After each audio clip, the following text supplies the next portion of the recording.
I'm Lawrence Chickering. I have just written a book with my friend Jim Turner called A Voice of the People, the Transpartisan Imperative in American Life. We've found in our conversations with liberals and conservatives alike that there are enormous things people agree about, yet our politicians don't identify them. There's no way to talk about them. I became first interested in this when I was working for William Buckley. My background is from the political right and Jim's is from the left. In the early days when I worked for Buckley, I was astonished that a lot of things I was hearing were not allowed into the public debate. I heard agreements between people who shouldn't be agreeing, and I heard conflicts between people who were supposed to agree. When you look in public spaces, to public schools for instance, and all kinds of public programs, there's enormous dysfunction where people are not coming together, not working together. Many supposedly integrated schools are internally segregated and according to places where people came from in their neighborhoods. The transpartisan position is especially important, I think, now in engaging the world as we're finding it since 9/11. When we went into Iraq, we saw it only as a military problem. We didn't see that there was this huge internal conflict. We weren't prepared for it, and we had no mechanisms to bring these people together, to engage them, as they did in Northern Ireland, as they did between Catholics and Protestants, as they did in South Africa. One incident in particular that I think was particularly powerful for me, but it really embodied what is possible across all of these differences, across tribal lines, racial lines, religious lines. There was a confrontation between an activist, a civil rights worker, and a policeman who had tortured the activist. And the activist looked across the table and he said, I know you, I remember you.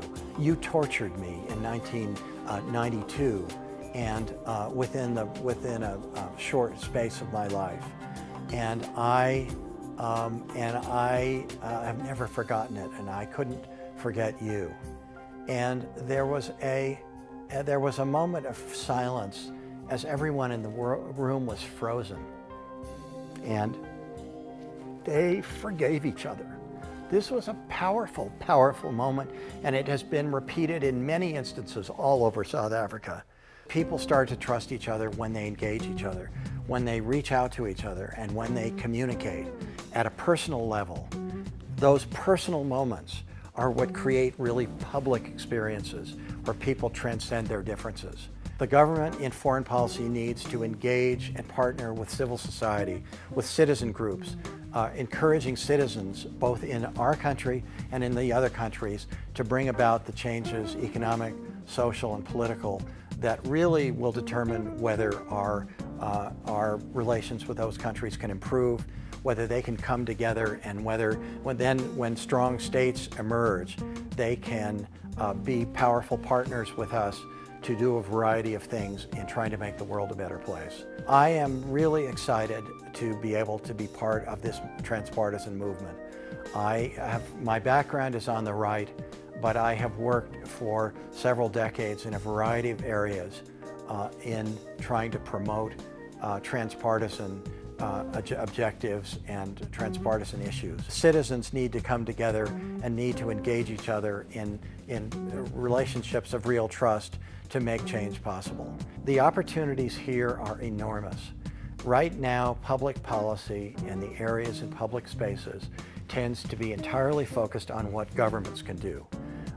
It is not appreciated how important citizens are in supporting governments and working in public spaces to create economic, social, and political change. We are an enormously underutilized resource, citizens, and the real challenge for the Obama administration and for any future leaders is going to be to engage the large numbers of citizens who want to contribute what they can, but are unable to do so because of the current structure of institutions. I want to tell you that our book, The Voice of the People, can be bought on Amazon.com and also on the website www.transpartisanvoice.com.